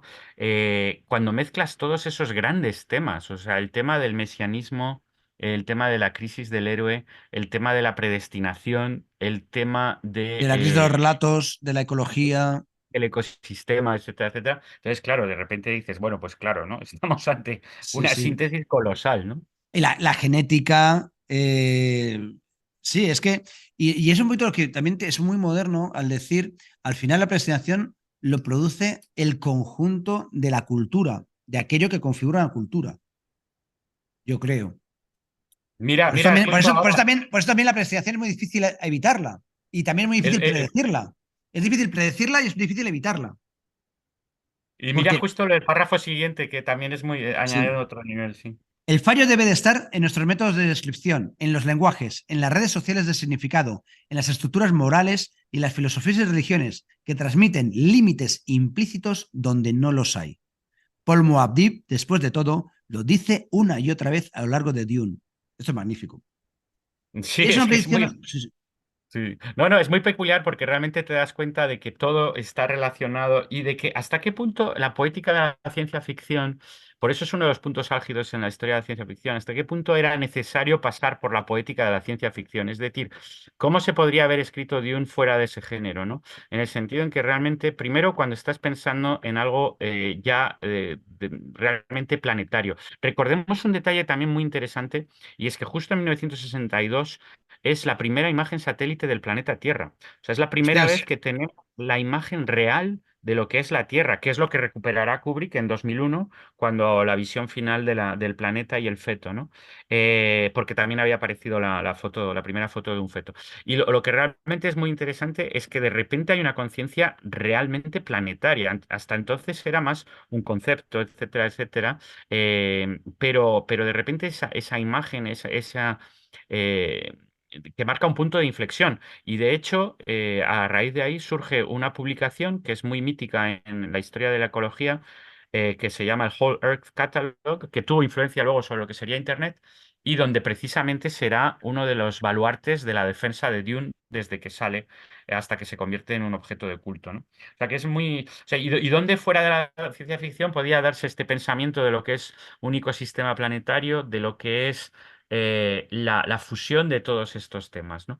yo lo veo Eh, imposible. Quizás si haces una novela histórica yendo de un tiempo muy pasado y te inventas la sociedad, etcétera, pero al fin y al cabo estarías haciendo también ciencia ficción, de un modo u sí, otro. claro, y de hecho la relación con el pasado sí que existe y la novela histórica, una de las influencias dos grandes influencias en Herbert para Dune es por una parte los siete pilares de la sabiduría de Lawrence, Claro, porque precisamente es Lawrence de vamos, Arabia y hay un aspecto que es totalmente Moadib. Lawrence.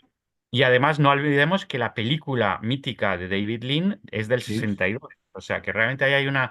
Y toda esa poética del desierto en la obra maestra de Lean y tal y cual, es algo que podemos imaginar perfectamente a Herbert fabulando enteramente páginas a raíz de lo que es la película de Lean, ¿no?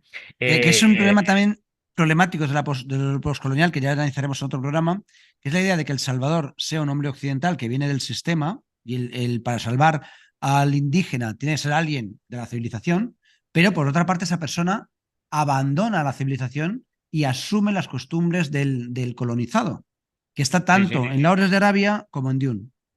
Y termina luchando contra su propia civilización. Exactamente. Eh, y otra novela histórica menos conocida, pero que tiene muchos paralelismos ya casi intertextuales con Dune, es Los Sables del Paraíso, que es una novela histórica sobre una figura mesiánica peculiar, surgida precisamente un poco en los márgenes de los grandes imperios.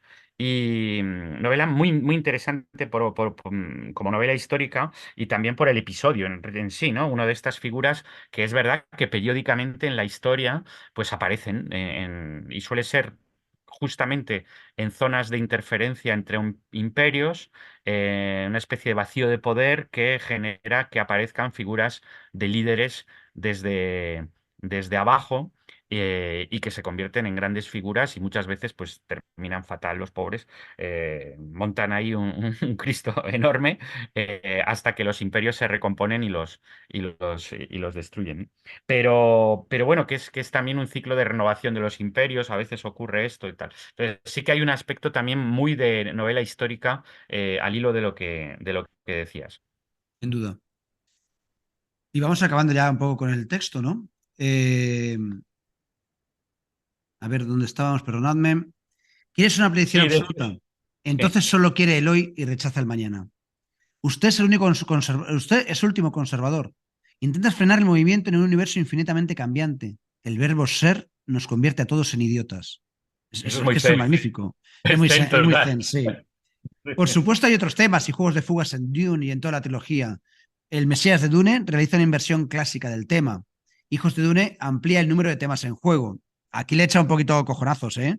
Porque Hijos de Dune, que a mí es una novela que, bueno, que me gusta, pero para mí es mucho más simple.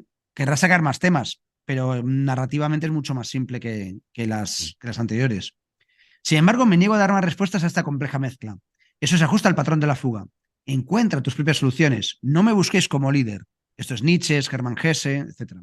Sí, también es muy interesante porque realmente le pasó, es decir, que cuando se hizo una obra de culto dentro del mundo de la ciencia ficción, le propusieron crear un culto, pues como había hecho el de la dianética, la cienciología, Claro, y como había ocurrido algunas veces en la ciencia ficción. Y se rechazó realmente crear su propio culto. Sí. lo cual es muy coherente. Hay que aplaudirle eso. La cautela está indicada, pero no el terror que impide todo movimiento. Relájate. Y cuando alguien os pregunte si vais a fundar una nueva secta, haced lo que yo.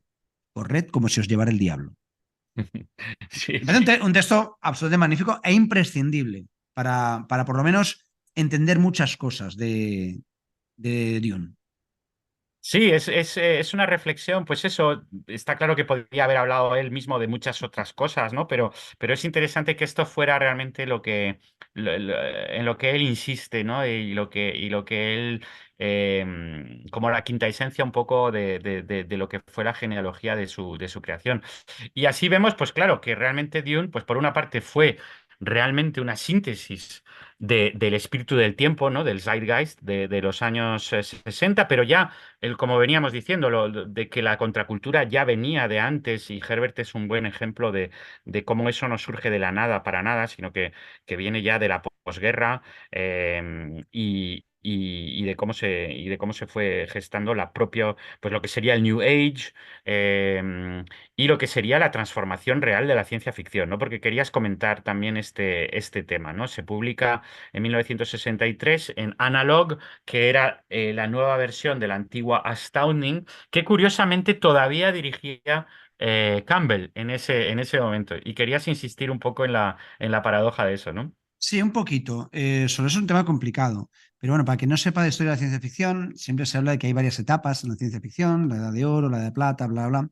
Y se basa sobre todo en que hay una primera época pulp, digamos, que es una especie de protociencia ficción, o cuando empieza el género con Hugo Gernsback, que son lo que entendemos normalmente por la ciencia ficción más space opera, en general más de jajaja, te mataré, el científico loco y este tipo de cosas. Los lectores de esa ciencia ficción van a intentar suelen ser científicos, quitando alguna excepción como Bradbury, y son Heinlein, Clarke, Arthur C. Clarke, Isaac Asimov, intentan darle una idea como más seria a la ciencia ficción, trabajan un poquito mejor la narrativa, le dan un poco unos temas más complejos. Esa ciencia ficción es como la más representativa y lo que la gente más suele recordar de la ciencia ficción. Pero la ciencia ficción se desarrolla sobre todo, yo creo, en los años 50, 60. un 40, 50, 60.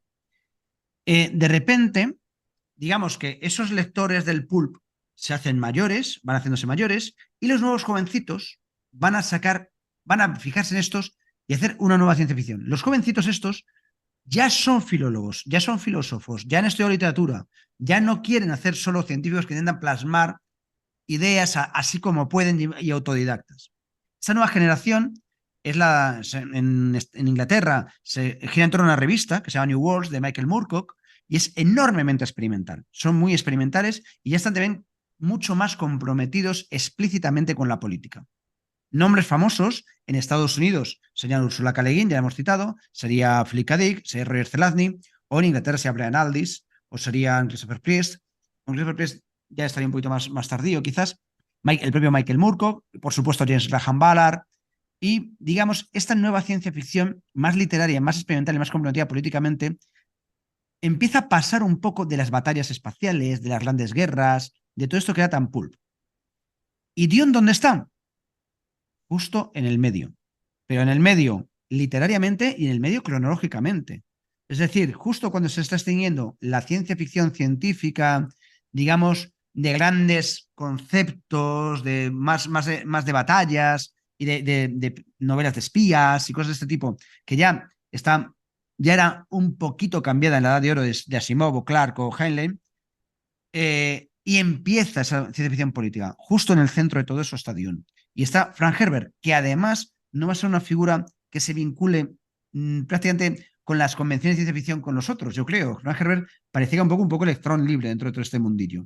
Tú también controlas de ese tema bastante, Antonio. No, sí, no, y de hecho por eso es muy interesante que sea, que sea el propio Campbell, ¿no? El que edita la versión ¿Hablas tú de serializada. Campbell o hablo yo de Campbell? Lo No, que comenta, prefieras. comenta, precisamente por eso es muy curioso, porque es en su. Y es también de los últimos grandes encuentros, o sea, de los últimos grandes revelaciones que hará Era Campbell, que Campbell. morirá en el 71. O sea, que es un caso también muy interesante y me gusta también de subrayar que la ciencia ficción, en ese sentido, hay que reconocer que.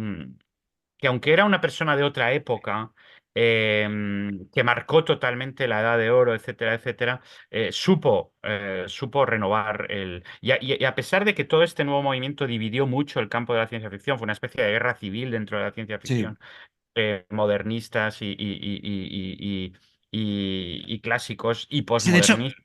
si me permite, la ciencia ficción de la Edad de Oro sería como muy moderna. Mucha creencia en la ciencia, mucha creencia en sistemas, mucha creencia en utopías, etcétera. Y la nueva ciencia ficción va a ser muy posmoderna, muy nihilista, muy pesimista, muy crítica. Más o menos. Todo esto son reduccionismos, ¿eh? Luego, líate con los autores y con las obras. Samuel Delaney es un tío complicadísimo, por ejemplo. Sí, sí, no, no, es que es un momento muy, muy peculiar. Y yo creo que por eso eh, tiene parte de. O sea, yo creo que lo que le gustó en Dune también, hay que saber que Campbell también estaba muy interesado a lo largo de las Explicamos quién es décadas. Campbell, antes de poder seguir hablando de Campbell. Ah, bueno, pues Campbell sí, va sí. a ser el gran editor, el gran editor. Es lo que se pretende muchas veces que sea Stan Lee en los cómics Marvel y que luego no era tan verdad que era así. Pero es un poco la figura del editor que reconduce un tipo de revistas para hacerlas como mayores de edad. Y es un descubridor de autores.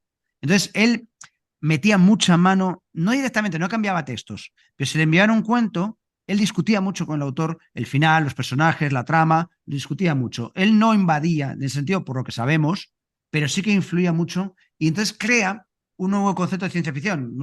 Había otros autores, no es el único, pero Campbell quizás sea el más famoso, el que más influye. Toda la relación famosa con Isaac Asimov, por ejemplo, que era su niño bonito, ¿no? Y era una persona, hay que decir, también era conservador, no se puede decir que fuera precisamente un hippie, para nada, pero también una persona muy lúcida. Y era un poco, si me permite la comparación, yo lo relacionaría un poquito con Roddenberry. Esa mentalidad un poco moderna, ¿no? Evidentemente, Roddenberry mucho más liberal.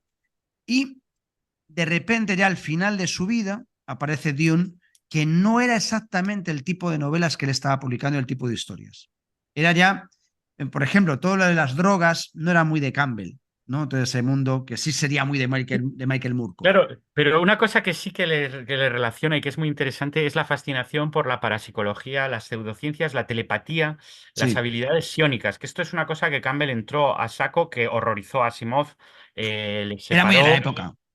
Sí, y curiosamente, pues claro, las Bene Gesserit, con todo su sistema telepático, su maravilloso, sus maravillosos poderes, que bueno, que será O también sea, lo de los unir Jedi, telepatía con genética. Ah, Lucas, y los mentat, no sí, solo los mentat, que es una sí, los maravilla. mensajes, exacto, sí, Las, sí, los, sí, co- las, los computadoras humanas. sí, Que sí, eso sí. Campbell debía estar, vamos, Bueno, claro, tocándose cada vez que leía páginas de Dune.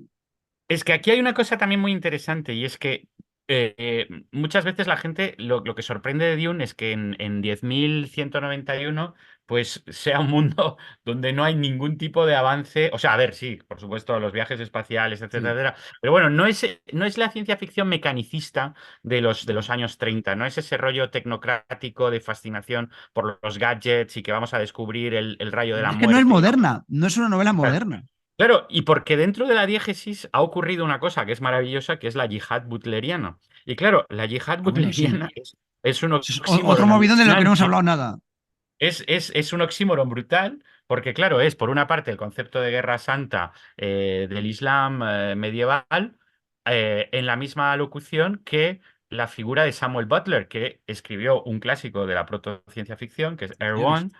y que es una utopía distópica donde supuestamente una especie de utopía antimaquinista ludita se convierte en distópica, ¿no? Y de hecho también es el primer libro que postula la posibilidad de una evolución darwiniana de las máquinas hasta llegar al autoconocimiento y hasta llegar a la inteligencia artificial. O sea, que es un temazo de máxima Además, actualidad. Balder, ¿de qué libro este año? Es del siglo XIX, la de Balder, Sí, ¿no? sí, 1870, creo, Sí, o sí. 1800. Estamos hablando de todos estos temas que ahora nos parecen tan tremendos. El siglo Sí. XIX ya estaban metidos en ellos. Sí, y entonces, claro, lo curioso es que Herbert pues, utiliza ese oxímoron, ¿no? De una yihad butleriana, donde precisamente ante este avance evolutivo de las máquinas que había Sí. predecido Butler, pues hay una reacción absolutamente ludista que destruye las máquinas. Eso lo A contarán ver, las precuelas, de hecho, del hijo de Frank Herbert. por resumir, en plata, se han cargado todos los robots porque vieron que la cosa no iba bien. Y entonces la novela empieza cuando ya no es, ya han intentado, digamos, digamos, el avance del ser humano a través de la máquina y han decidido dejarlo de lado. Y también hay Y que de decir hecho, que tampoco hay grandes avances sociales en Dune. y Es está, una sociedad muy, muy anquilosada. Y está totalmente prohibido que una máquina llegue a tener capacidades humanas. Entonces es Sí, también uno de los grandes temas. De ahí el hecho de que los mentats tienen que memorizar todo y de ahí el exacto. hecho de que se haya vuelto a una estructura feudal, que también es muy gracioso porque habría que meter aquí a McLuhan y el determinismo tecnológico de McLuhan, exactamente contemporáneo de Herbert, que Herbert no podía más que conocer y estar fascinado por él, y la idea de que los avances tecnológicos pues son lo que realmente transforma completamente las culturas. Entonces, si imaginamos una involución tecnológica, en el fondo tiene su lógica que volvamos a estados feudales ya intergalácticos, ¿no? Con esta idea que no voy a meter mucho, es también meterme en un lodazal, que dicen cuánto, hay un libro que dice cuánto ha hecho por los derechos de los seres humanos, movimientos como el feminismo, los derechos civiles, etcétera, y cuánto ha hecho la tecnología. El hecho de que la tecnología nos ha hecho mejores personas porque nos ha permitido salir de nuestras casas, romper estructuras arcaicas, etcétera. Evidentemente, sabemos que todo es una mezcla, pero sí que es verdad que la novela es una novela como ecológica antimáquinas, pero que al renunciar a las máquinas, efectivamente, el ser humano se queda estancado. Y es enormemente medieval. De hecho, es más que medieval, no sé si es renacentista, es un poco más rollo fiorentino, ¿no? Sí, De bueno, es estas muy peleas de shakespeariano. casas. Muy la imagen de que Sí, hacía Shakespeare de la Italia del sí, Renacimiento, todo el mundo envenenándose, todo el los mundo Médicis, todo matándose, aquello, sí. Yo creo que se también parece las más a cortes, eso. las cortesanas, la influencia Y diferentes cortes, que si Nápoles, Venecia, de, todo este rollo, sí. sí, sí, la influencia letal de estas mujeres fatales cortesanas que tenían Exactamente, sobre Lucrecia los reyes. Borgia, todas estas cosas, sí. Bueno, habéis entendido que es un mundo absolutamente fascinante. No hemos podido llegar básicamente a tratar todos los temas que, Es que, que no que hemos no. analizado Dune. No, porque realmente lo que nos apetecía también era un poco esto, ¿no? Poner un poquito la mesa para entender la inmensa complejidad de la obra, y el hecho de que en el fondo el público tampoco supo muy bien qué hacer ante esta explosión de temas. O sea, se convirtió muy rápido en una especie de obra de culto dentro del sector de la ciencia ficción. Empezó a interesar, como ya comenté con lo del el Whole Earth Catalog, empezó a interesar a cierta franja de la contracultura, un poco New Age, un poco ecologista, etcétera, etcétera. Fue abanderada por grupos muy minoritarios, y creó un verdadero culto. O sea, antes de Star Wars y del culto de Star Wars, etcétera, etcétera, hubo realmente un culto De hecho, Star dentro Wars de se la basa ciencia mucho en ficción. Dune. Sí, sí, sí, eso lo hablaremos en Sí, otro, porque evidentemente incluso llegó Herbert a jugar con la idea de hacer una de plantear denuncia. una denuncia, ¿no? Sí. Por plagio, por todos los paralelismos. Yo creo que no llegó inicialmente, de hecho, no consigue Herbert, lo manda a un montón de editores, una veintena de editores rechazan Dune, y sobre todo las principales de ciencia ficción. Un editor llegó a escribir proféticamente: puede que esté cometiendo el error de la década. Pues, Qué efectivamente, ¿no? bonito. Y aparece en una editorial absolutamente marginal que se dedicaba especialmente a los manuales de reparación de automóviles, lo cual también es gracioso con la yihad butleriana, Chilton Book Company, que imprime la novela en tapa dura, y ahí sí que gana el premio Nebula a la mejor novela, y comparte el premio Hugo del 66 con una obra que también sería interesante en algún momento comentar posibles paralelismos, en su versión serializada Llámame Conrad, en su versión del libro El Inmortal de Roger Zelazny, otra de las figuras que citaste antes, Una muy, novela difícil de trabajar también, ¿eh? sí, también mesiánica, también muy paradójica, etcétera. Pero bueno, no llegó evidentemente al nivel de complejidad de Dune. Hay que decir algo, no Y, sé si y- te parece, que es que Dune siempre se figura en la lista de las 10 mejores novelas de la historia de ciencia ficción, suele aparecer siempre Dune. Ha sido publicándose fuera de editoriales de género, al contrario de que obras como A vuestros cuerpos dispersos o como La ciudad de las estrellas. Es una novela que el gran público tiene fácil acceso a ello, y ha sido su sitio de venta siempre, pero que yo creo que entre el mundillo de la ciencia ficción es una novela que no a todo el mundo le gustaba, que se le reducía mucho a space opera complicado, y que tampoco, no sé cuánto ha influido Dune en la ciencia ficción literaria posterior. Yo creo que no, no mucho. Sí, es curioso. En el Wikipedia inglés, que muchas veces, por desgracia, es realmente el más interesante, em, eh, intenta resumir, ¿no? ¿Qué es lo que representó? Dice: Dune se considera una novela emblemática por varias razones. Es un hito de lo que sería la ciencia especulativa, más del lado de las ciencias humanas que del lado de las ciencias duras, que esto es uno de los cambios. Precisamente yo creo que el hecho de que haya la yihad butleriana y que se acabe con las máquinas, etcétera, etcétera, es también una manera de desmarcarse de una ciencia ficción tecnocrática muy centrada en el culto a la máquina y en el culto a la ciencia dura, a la aplicación tecnológica de las ciencias. Es un hito de la ciencia ficción blanda en el sentido de Sí. soft science. Herbert suprimió deliberadamente la tecnología para poder abordar el futuro de la humanidad más que el futuro de la tecnología de la humanidad. Pero por otra parte, Herbert fue un gran divulgador de ideas científicas, puesto que Dune ayudó a popularizar el término ecología. Y Gerald Jonas escribe: tan completamente elaboró Herbert las interacciones del hombre y la geografía y el clima, que Dune se convirtió en el estándar de un subgénero emergente de ciencia ficción ecológica. Y es verdad que desde entonces hay toda una rama de ciencia ficción ecológica. Es verdad también que implantó una especie de subgénero que se llamaba en su época el Planet Opera, como para distinguirlo o sea, como una especie de familia dentro de lo que sería el Space Opera, como que marcó el culmen de esa fórmula. Nunca después se pudo escribir la ciencia ficción de la misma manera. Es decir, que hasta entonces los planetas eran planetas como podía ser Badajoz. Quiero decir, que la Sí. gente llegó a Marte, pues en Marte, pues con cuatro cosas que la gente sabía de Marte. Que es rojo, que tal y cual, pero a partir de ahí te podías imaginar lo que quisieras a lo Edgar Rice Burroughs. Pues claro, a Sí, un partir poco de ahí lo que era la primera serie de Star Trek. sí, sí. A partir de Dune, si haces un planeta, te lo tienes que currar. O sea, eso sí que está claro.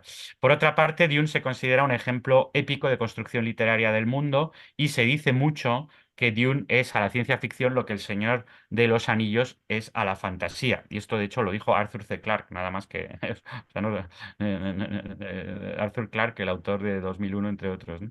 Eh, Frank Herbert imaginó todas las facetas de su creación, incluyó glosarios, citas, documentos, historias para que su universo cobrara vida ante sus lectores y ninguna novela de ciencia ficción anterior había reflejado tan vívidamente la vida en otro mundo. O sea que es verdad que aquí es donde hay un salto cualitativo. Si pensamos en Fundación, si pensamos en tal, no llegamos a tener esa visión que sí que tenemos en El Señor de los Anillos con Middle Earth de la creación de un universo entero, con su lenguaje, sus A mí costumbres, me costaría sus mucho. Quizá la trilogía genealogías. de Dahlgren, de Samuel Delaney, pero que es solo una ciudad nada más. Pero sí que tiene todo ese conglomerado de grupos, sociedades, súper complicado. Es decir, proyectos tan brutales como de donde voy a crear toda una especie de semiosfera político-económica, científica, religiosa, etcétera. Eh, ya te digo, yo Sí, recuerdo el Dahlgren de no, Samuel Delaney no, y y me piensa que cuesta Dahlgren encontrar más, ¿eh? no, Ahora en este momento. Dahlgren es del 75, es decir, es una obra ya de 10 Sí, años sí, posterior y realmente muy influenciada por Dune, precisamente. O sí, sea, sí, Herbert consigue lo que teorizó Tolkien en su famoso ensayo sobre los mundos secundarios, ¿no? Los secondary worlds, la idea sí. de la creación de un universo entero como mundo de ficción, ¿no? Que fascinará pues, a todos los teóricos de la teoría de la ficción, etcétera, etcétera. Y es verdad que Dune marcó un hito en el paso a ese tipo de ciencia ficción. Por Y, otra y una parte, cosita más, perdona, es una cosa sí, muy curiosa también, qué poco, mira que ha habido tantas novelas y películas y todo, que han desarrollado imaginarios en pintura, en memes, en todo un montón, y Dune no ha sido tan desarrollada, es decir, de un imaginario acojonante, los gusanos de la arena, los desiltrajes, los escudos, los Ardaukar, o sea, tiene cantidad de elementos y Dune nunca ha sido una obra tampoco que haya golpeado la cultura popular, creando un montón de elementos y de símbolos, etcétera, para eso nada. yo creo eso, O Fernando, que cómics, nos da. montones de, por ejemplo, spin-off.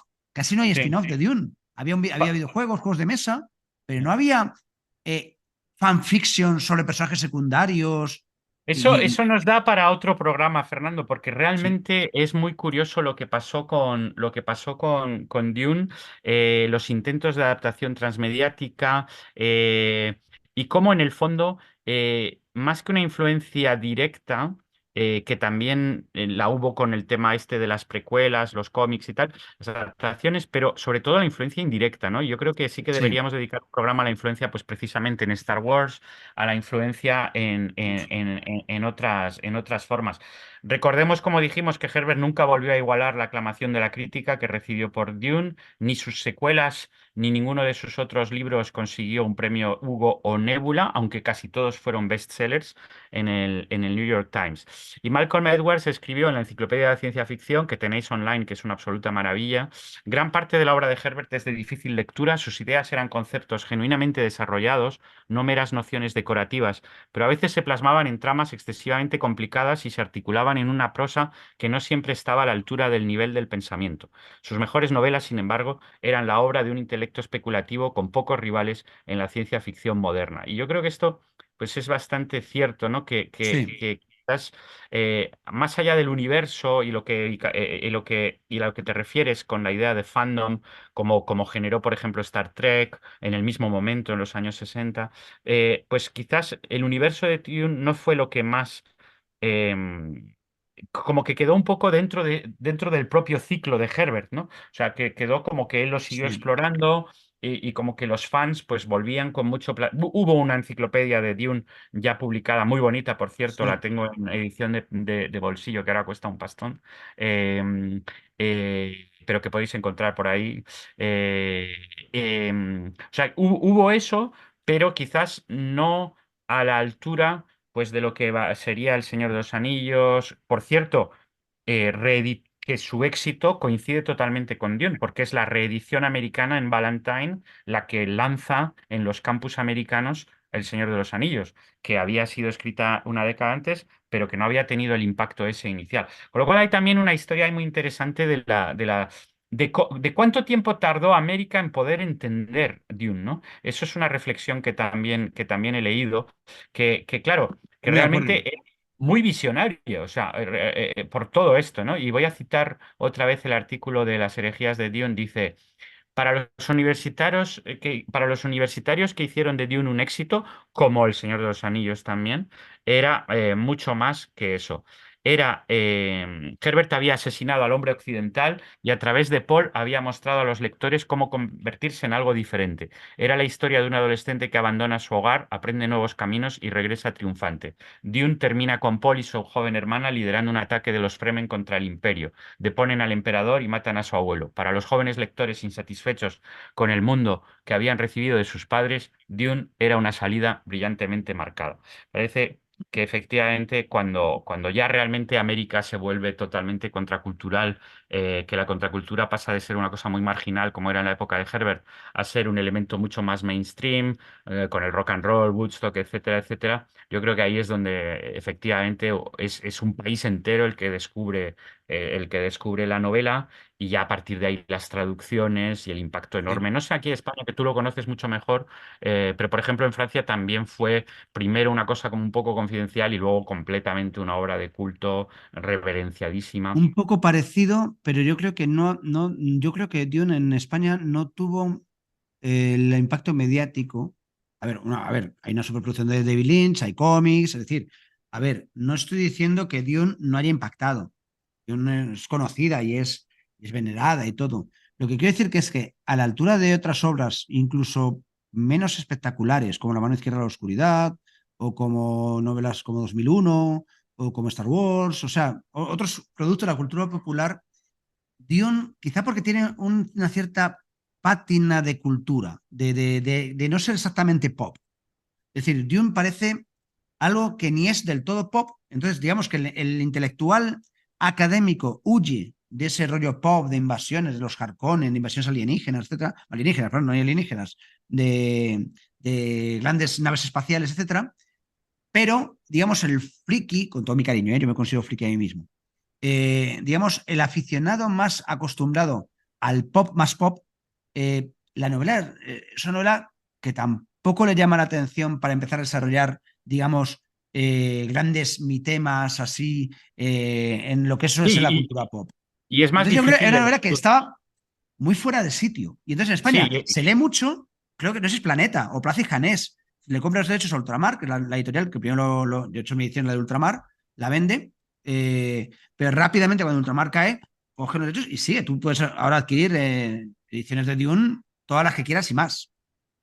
sí, no, y de hecho, una de las cosas también que estás evocando es realmente la transformación del lectorado, la transformación de la generación que lo leyó, Exactamente. la idea de cómo, de ese saber enciclopédico de los fans. Y creo que sí, que tenemos que hacer ese programa sobre las influencias, porque el proyecto de Jodorowsky, sobre el cual hay ese maravilloso documental que seguramente Sí, conocéis los que nos están escuchando, fue un emblema también muy interesante de lo que hubiera podido ser la gran obra de la contracultura, mezclando a Pink Floyd con Dalí, con Orson Welles, etcétera, etcétera, y al mismo tiempo irrealizable, ¿no? Entonces tuvimos la suerte de que la novela se realizó, pero era realmente pues una cosa como una especie de ovni y te vuela mucho la cabeza. Es bastante más complicado de lectura por el tema de los monólogos interiores, por el tema de que empiezas y no tienes ni idea de lo que está hablando toda esa gente, el epígrafe del que se trata, pues no tienes tampoco ni idea de cuál es el epígrafe. No es como la introducción, Oye, por y ejemplo. cuesta acostumbrarse a tanto monólogo interior, ¿eh? Porque la Sí, y novela es, tiene momentitos muy pesadetes, ¿eh? Y es muy distinto a, por ejemplo, cómo nos va introduciendo poco a poco Tolkien al mundo de la Tierra Sí, Media, pues a través precisamente de la mirada de un hobbit que está descubriendo al mismo tiempo que el lector, etcétera. Aquí no tenemos esa figura claro. tutelar. Y una cosa, los personajes del Señor de los Anillos te caen bien. En Dune, yo creo que no te cae bien ningún personaje, menos Leto, menos el Mm, padre. El mm, resto, yo creo que sí. todos son bastante odiosos. Es un Duncan, principio en Uri absoluto, in Halleck, media bueno, res, el sí. principio clásico in media res, pero donde realmente no tienes ni idea de qué está pasando. No hay. Y es que te avasalla. O sea, no Sí, tienes sí, dónde cogerte. Que son cantidad de ideas, porque el Señor de los Anillos, quieras que no, va muy poquito a poquito. El pueblito pequeño de campesinos, luego salimos de la comarca, aparecen los Nazgûl, va poquito a poquito. Pero es que Dune, es que ya de partida tienes ya todo el problema de, oye, que han hecho a los Harkonnen de la tierra de los Fremen, sí, el sí. emperador quiere meter el comercio de especies de otro modo, los bienes se han metido por el medio y los navegantes tienen que seguir plegando el espacio. Así que, señor Atreides, venga para el planeta. Y tú dices, ¿qué cojones ha pasado? No, no, Que llevo 20 páginas. es absolutamente fascinante y recordemos ese principio increíble estoy intentando encontrar Sí, la primera frase de Dune, donde realmente pues entramos en la iniciación de este chaval sí. a algo absolutamente chungo, Bueno, donde el es su propia Gonjabar, todo eso. madre, como una especie de sacrificio en realidad Sí, de iniciático. Isaac, Abraham, Isaac, una cosa loquísima. Sí, sí, sí. Y Realmente visualmente acojonante, ¿eh? Una cajita. sí, sí, Una cajita sí, sí, te pone de los nervios. sí, sí, sí. Mira, dice, em, porque merece la pena ser leído, simplemente porque también nos gustaría, ya para concluir en o sea, con este programa, daros las ganas a los que no habéis leído la obra, leer la novela, porque evidentemente la película de Villeneuve es absolutamente maravillosa. O Vamos, una sea, maravilla. a mí hacía muchísimo tiempo que no flipaba tanto con una peli. Y es verdad que tiene algo pues también de la adaptación de Jackson, ¿no? O sea, consiguió lo mismo, por fin se Sí. consiguió ese efecto La de al magia. mismo tiempo ser la magia absoluta, absoluta, y Sí. especialmente la segunda parte, donde es una explosión increíble, ¿no? Pero Pero es un resumen os súper invitamos, resumen. sí, Faltan casas. os invitamos a que os metáis en este Sí. viaje, y el viaje empieza así. La semana anterior a la partida hacia Arrakis, cuando todo el ajetreo final había alcanzado un frenesí casi insoportable, una vieja bruja, an old crone, vino a visitar a la madre del niño, Paul. Yo creo que es de las Arrakis, están maravillosas de viaje. Es que es increíble. invitaciones al viaje. Sí. Pues nada, hasta aquí hemos llegado. Este es el prólogo, señores. Este es el prólogo yo creo, a los monográficos La, de Dune la que iremos especie haciendo. debe fluir y nuestros La programas de. especie debe fluir. Venga, muchas gracias a todos por habernos escuchado y esperemos que os metáis más aún en el mundo de Dios. Exactamente. Un abrazo.